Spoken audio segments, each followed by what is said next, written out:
Naomi had known struggle from birth. At 23, she'd buried both parents before finishing secondary school, dropped out when fees became impossible, and learned to survive by doing any honest job she could find. Washing steps, hawking pure water, helping market mamas carry loads. Now she lived in a cramped one-room in Lagos where her outstretched arms could nearly touch both walls. A thin mattress, a wobbly table, a plastic drum of water. Not much, but hers. A new cleaner role in a big office downtown felt like breath after weeks of rejection. That gray morning, the skies broke open. Naomi straightened her neat but faded blouse before a cracked mirror, tied her hair into a simple ponytail, grabbed her torn umbrella, and stepped into the cold rain, whispering, "Just hold on. It will get better." By the time she reached the glass facade of Williams Tower on Marina, the rain had thickened into sheets. Traffic hissed past. People hurried under umbrellas, eyes forward, no time for anyone. Naomi slowed. A young man sat by the roadside on a low block, clothes soaked to his skin, barefoot, hair tousled, face pale from the chill. No jacket, no shelter, just a slim cane beside him. Passers-by flowed around him like he wasn't there. Naomi's chest tightened. Then, blink and gone, a teenage boy doubled back, snatched a wallet from beside the man, and sprinted off. Naomi didn't think. She launched after him, slippers slapping muddy water. The boy zigzagged between bodies, tried to climb a short fence. Naomi caught his shirt, yanked him down. He wriggled free but dropped the wallet and fled into the rain. Panting, drenched, Naomi returned to the man and pressed the wet wallet into his hand. He'd slid on dark glasses and reached for the cane. Only then did she realize he was blind. "It's okay," she said, voice soft but steady. He turned toward her words, gratitude settling over his features. "Thank you," he breathed. You didn't have to." Naomi shook her head. "I couldn't just walk away." She glanced at the tower doors. Late already, but leaving him in that rain felt wrong. Without overthinking, she lifted her old umbrella and held it over his head, letting the storm beat against her back. He asked about her own cover. She gave a small, wet laugh. "I'm used to getting wet."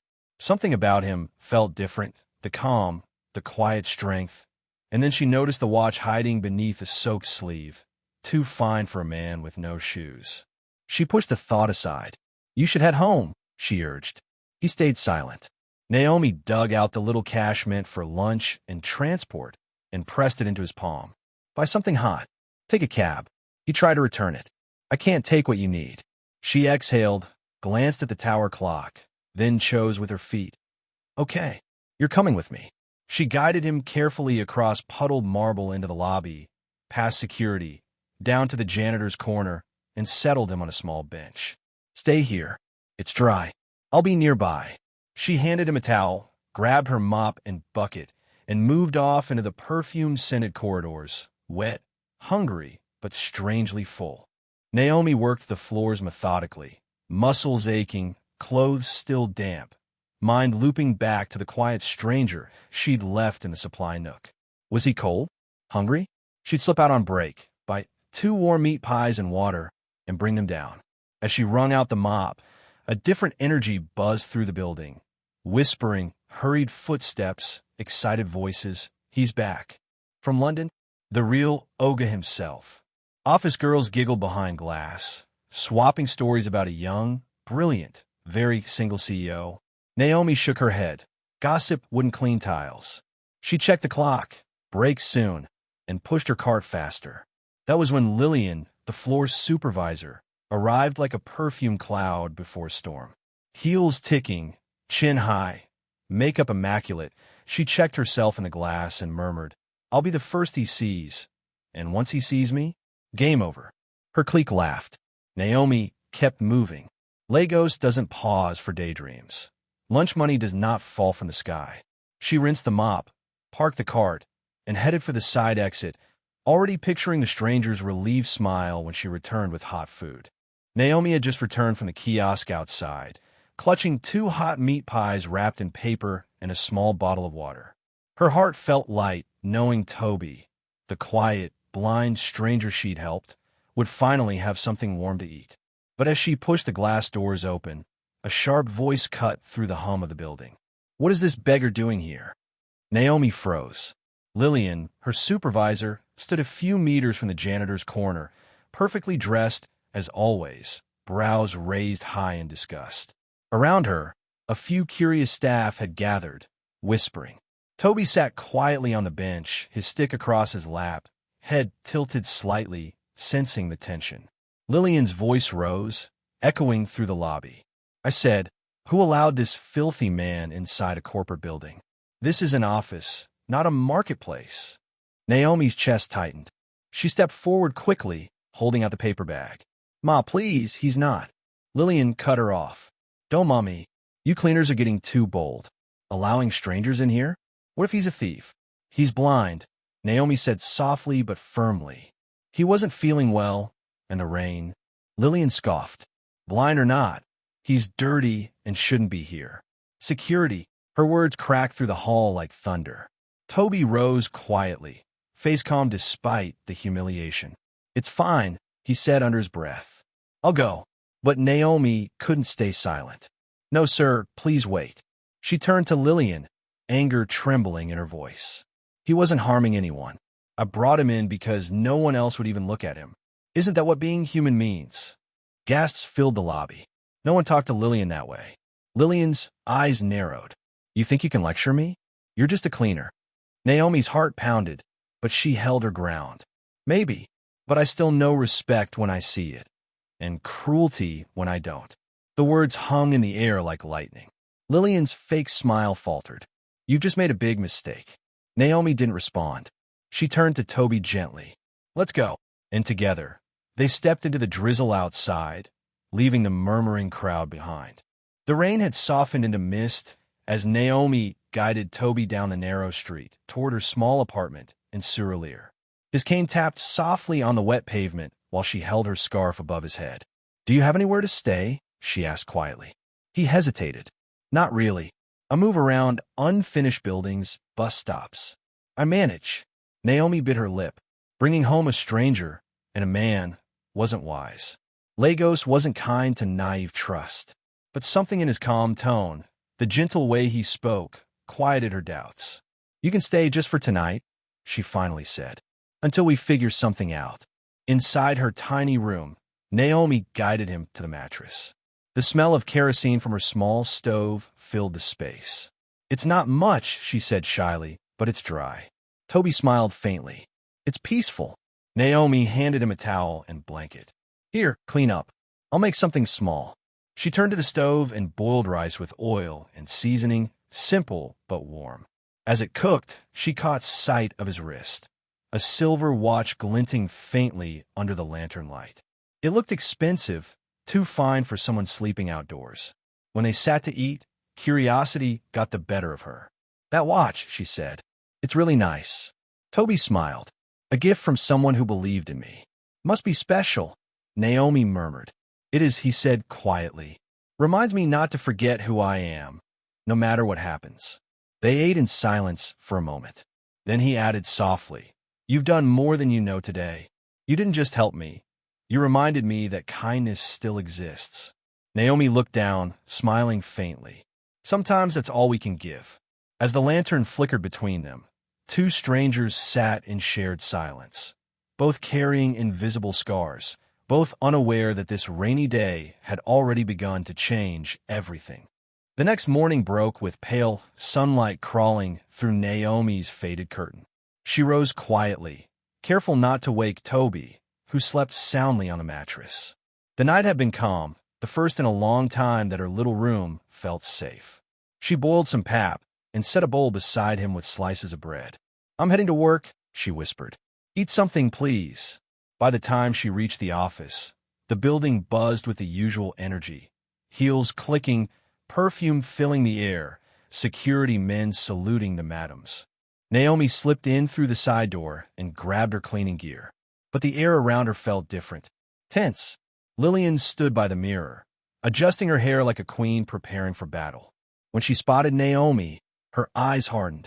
She didn't speak, only watched with a smirk that chilled Naomi's heart. Naomi greeted politely, "Good morning, Ma." Lillian turned away as though she hadn't heard. Hours later, a shout shattered the routine. My gold bracelet! My chain! It's gone! Lillian burst out of her office, waving an empty jewelry pouch dramatically. Within seconds, half the staff gathered around. I left it here. Someone stole it. Naomi froze mid-mop as whispers began to ripple through the corridor. Moments later, she noticed something glinting near the restroom bin, a thin gold chain tangled in tissue. She picked it up, blinking in confusion. She had barely stepped into the hallway when Lillian's sharp voice sliced through the air. You! Lillian pointed, her face twisted with fake outrage. That's my chain. You stole it. Naomi's mouth fell open. No, Ma. I found it by the restroom. Liar. Lillian snapped. First, you bring a dirty beggar into this company, and now you're stealing? It's exactly what I expected. Naomi's hand shook. Please, I didn't. But Lillian had already dragged her by the wrist to Mr. Thompson's office, the HR head. The corridor fell silent as people watched, pretending not to. Inside, Lillian spun her story flawlessly, voice trembling with mock emotion. Sir, we trusted her, and she betrayed the company. Who knows what else she's stolen? Naomi tried to explain. Sir, I found it near the bin. I was coming to return it. I swear. Mr. Thompson didn't look up from his desk. We don't tolerate theft here. Pack your things and leave immediately. Naomi's voice broke. Sir, please, I need this job. I didn't. Enough, he barked. You're dismissed. Lillian folded her arms triumphantly. Naomi stood frozen, the world blurring around her. She'd only worked there 2 days. 2 days, and her chance at stability was gone. When she stepped out of the office, tears blurred her vision. Lillian leaned close, whispering, Next time, remember your place. Naomi walked past her without a word. The rain had started again outside, faint and cold, just like her heart. By the time Naomi reached her small apartment, her clothes were soaked through. She shut the door quietly and leaned against it, trembling. Toby looked up from the mattress. Naomi, you're back early. She didn't answer. She dropped her bag, sat at the edge of the bed, and stared at the floor. What happened? He asked softly. Naomi's voice came out in a whisper. I got fired. Toby's brows furrowed. What? Lillian accused me of stealing her chain, she said, forcing a weak laugh that cracked into a sob. I tried to explain, but nobody believed me. To them, I'm just a cleaner who brought a beggar to work. Her shoulders shook.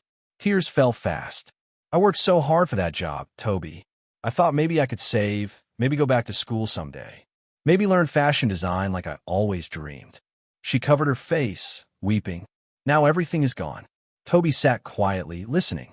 His calm presence filled the small room like a steady heartbeat. When he finally spoke, his tone was gentle but strong. Naomi, listen to me. You lost a job, not your worth. People can throw you out, but they can't take away what makes you special. Your kindness, your courage, your heart. Naomi sniffed, shaking her head. That doesn't pay rent. Toby smiled faintly. No, but it builds the kind of life money can't buy. And one day, it will bring everything you've lost back to you, bigger than before. His words settled over her like a blanket. Slowly, her tears eased. She looked at him, eyes red but soft. You really believe that? I've lived long enough to see how the world turns, Toby said quietly. Those at the bottom today can stand at the top tomorrow. What matters is not giving up before that happens. Naomi gave a weak smile. You sound like someone who's seen both sides. He only smiled back. Maybe I have. That night, while the city hummed outside, Naomi lay awake on the mattress staring at the ceiling. Pain still sat heavy in her chest, but Toby's words echoed gently in her mind. You lost a job, not your worth. For the first time in weeks, she let herself believe it. The next morning, Naomi woke up feeling lighter, though her body still carried exhaustion. She swept her small compound before sunrise, boiled water for tea, and softly hummed a hymn her mother used to sing. Toby sat near the window, listening with a small smile. Feeling better? He asked. Naomi nodded faintly. A bit. I think I cried out everything yesterday. But she knew things were far from fine. No job meant no rent, no food, and no savings. Still, She refused to give up. That afternoon, she walked across the city again, moving from shop to shop, office to office, asking, pleading, "Do you need a cleaner? A helper? Anything." Most people shook their heads. A few promised to call later, but never meant it. When evening came, Naomi bought a small bag of corn from a roadside woman. She roasted it on a rusted grill outside her room, the smoke curling into the sky. "Maybe I can sell this," she murmured. That night, as firelight flickered across her face, Toby sat quietly nearby. "Let me help," he offered. Naomi shook her head gently. "You need to rest. I can handle it." He frowned. "But I don't want to sit here doing nothing." "You're blind," she said softly, not unkindly. "The streets aren't safe for you." He smiled faintly. "Maybe not, but you're the only one I trust out there."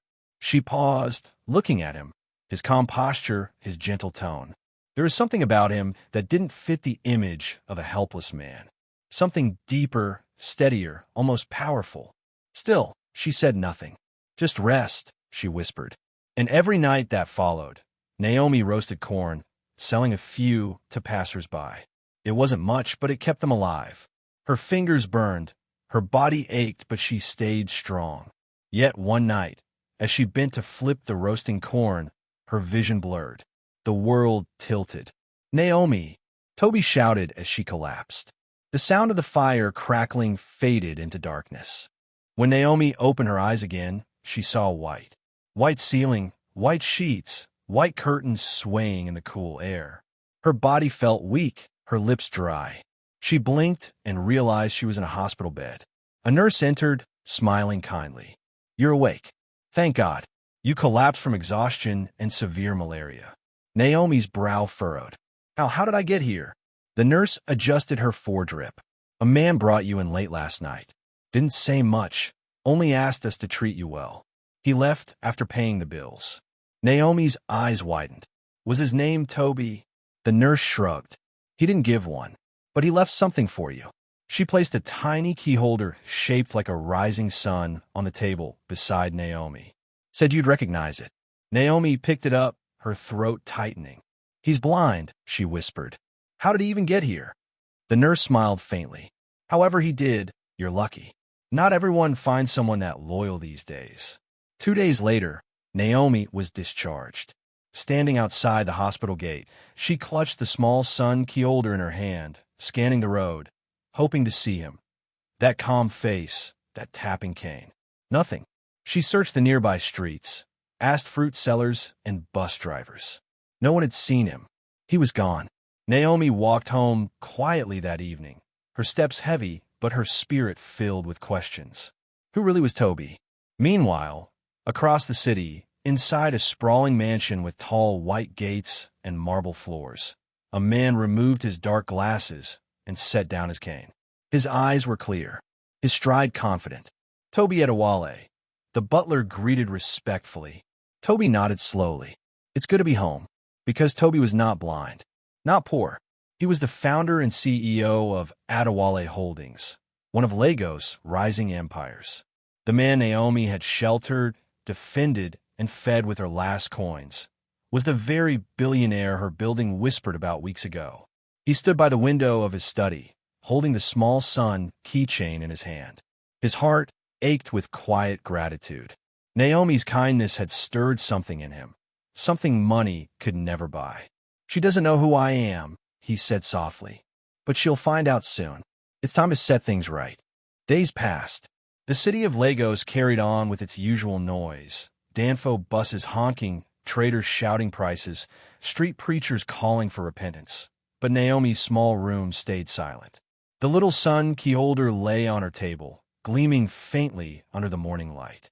Every evening, she would glance at the doorway, half expecting to hear the familiar tapping of Toby's cane or his gentle voice saying, "I bought roasted corn." But he never came. 7 days since she left the hospital. 7 days of waiting, praying, hoping.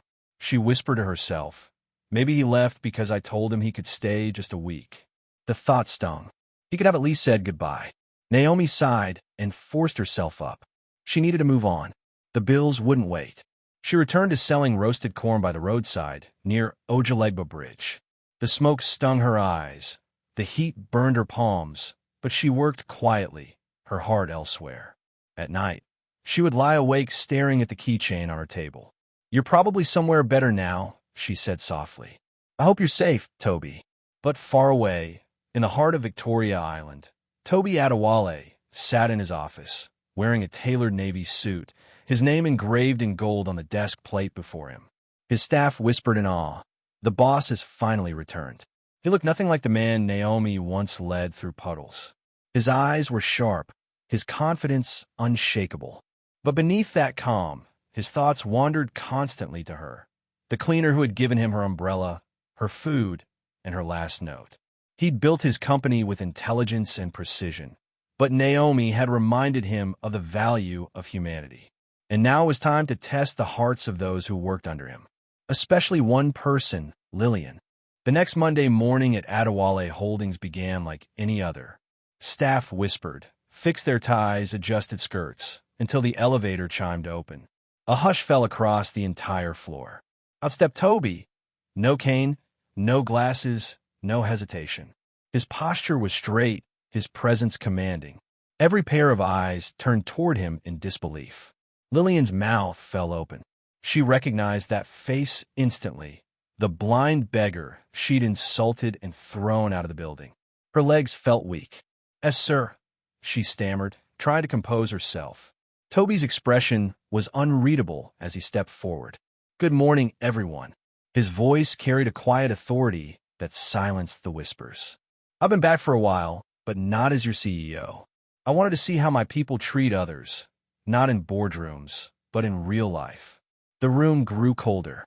"I sat outside this very building for hours," he continued, "while most of you walked past. Some mocked, some judged.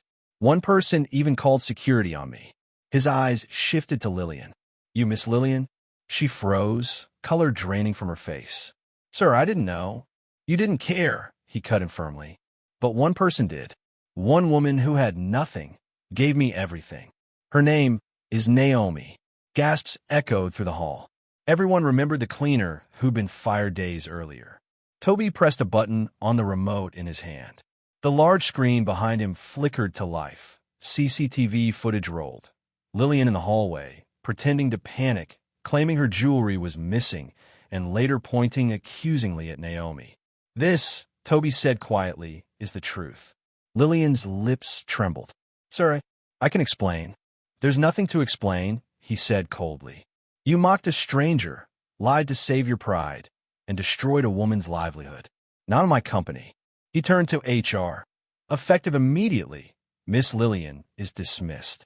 No recommendation. No severance. Let her departure remind everyone that kindness is the foundation of this company." No one spoke.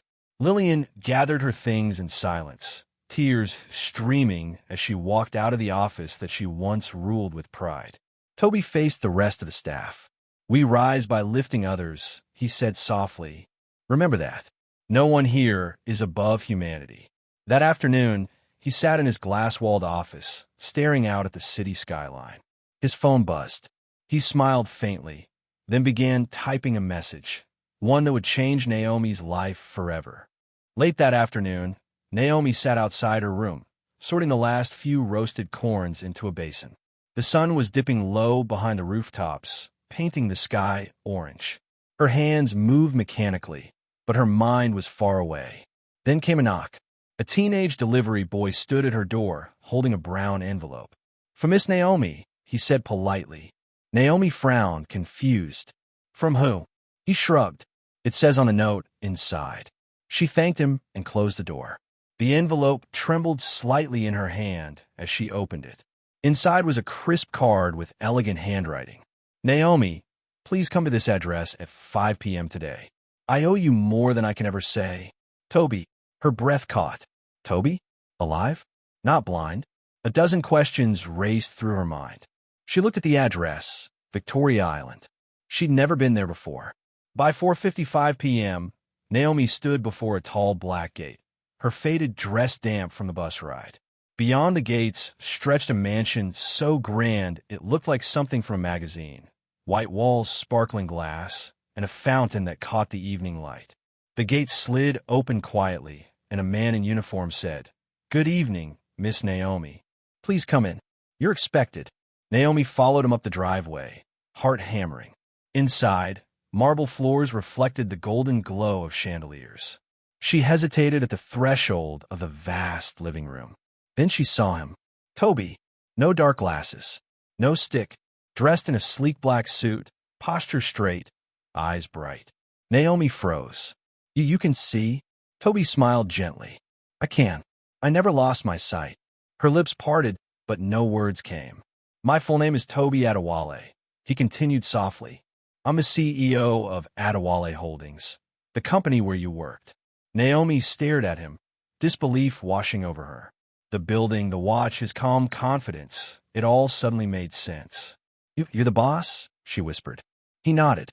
"Yes, but before I'm a boss, I'm a man who will never forget what you did for me."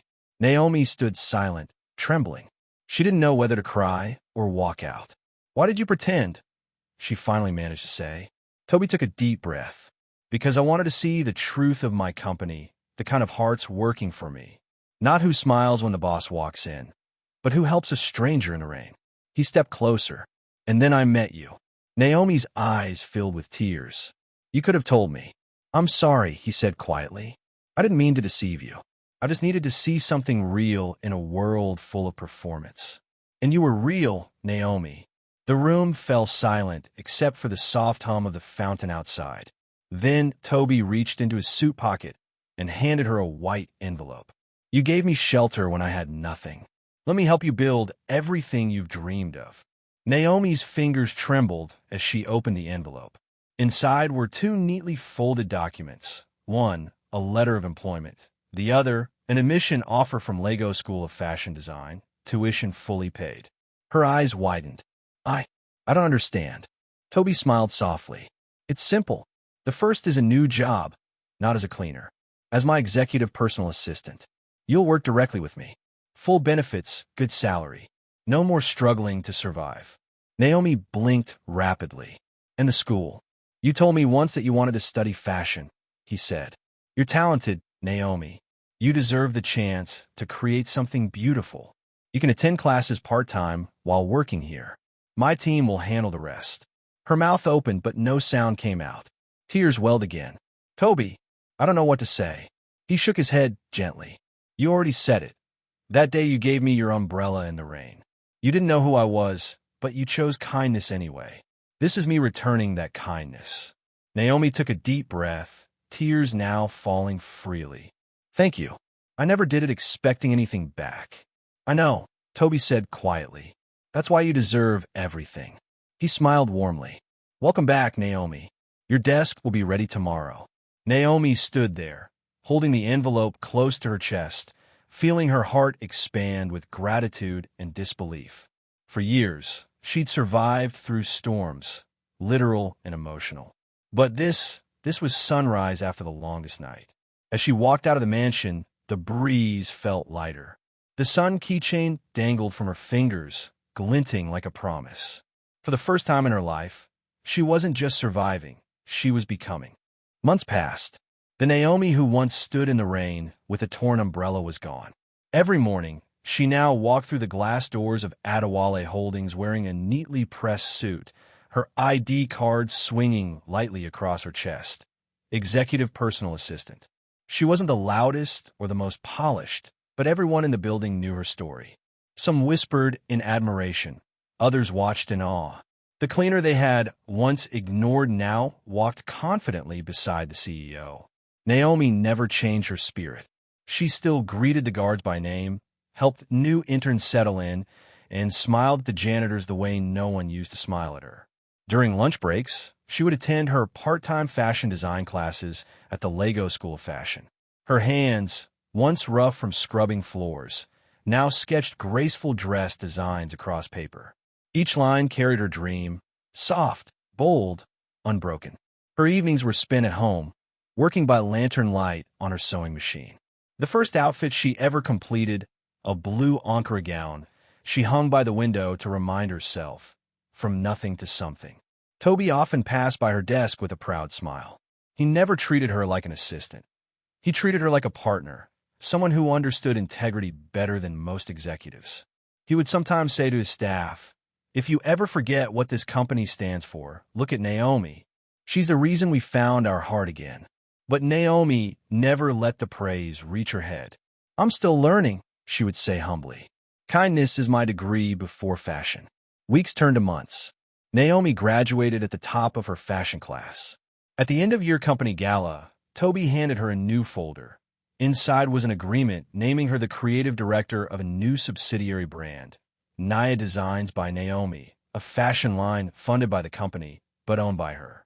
When she stepped on stage to thank everyone, she held the microphone with steady hands and spoke softly.